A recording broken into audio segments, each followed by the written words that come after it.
RSS India में registered नहीं है, सुन के आप चौंके होंगे। तो फिर ये फंड कैसे रिसीव कर पा रहा है, डिटेल बताता हूं, सब्सक्राइब जरूर कर लेना। कर्नाटका के मिनिस्टर प्रियांक खड़गे ने ऐसा बोला कि आरएसएस आज भी इंडिया में रजिस्टर्ड नहीं है। ये बिल्कुल सही बात है, आरएसएस रजिस्टर्ड नहीं है, लेकिन कॉन्स्टिट्यूशन का आर्टिकल 19(1)(c) हर एक इंडिविजुअल या फिर किसी को भी राइट देता है कि वो एसोसिएशन बना सकते हैं या फिर कोऑपरेटिव सोसाइटीज बना सकते हैं, और वो भी बिना रजिस्ट्रेशन के, तब तक जब तक वो गवर्नमेंट का फंड रिसीव ना करे। और इसी प्रोविजन का यूज करके आरएसएस इंडिया में रजिस्टर्ड नहीं है। दूसरी सबसे बड़ी बात, ये डोनेशन कैसे रिसीव कर पा रहा है। इनकम टैक्स एक्ट 1961 के अंडर ये बॉडी ऑफ इंडिविजुअल है। इसका मतलब इन्होंने ऐसा बोला है कि ये एक दिन साल में डिसाइड करते हैं, उसको गुरु दक्षिणा दिन कहते हैं। उस दिन ये इंडिविजुअल से डोनेशन एक्सेप्ट करता है, और इनकम टैक्स एक्ट 1961 के अंडर इंडिविजुअल डोनेशन पर किसी भी तरीके का टैक्स नहीं है।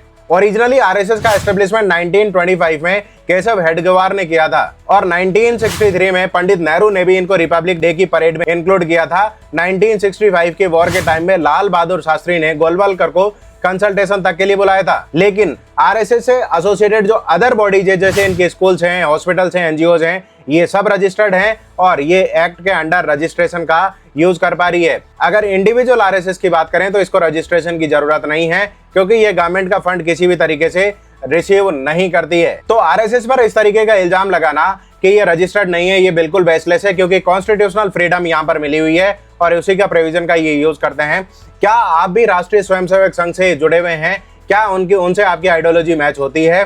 तो मुझे कमेंट करके जरूर बताएं और सब्सक्राइब जरूर करें।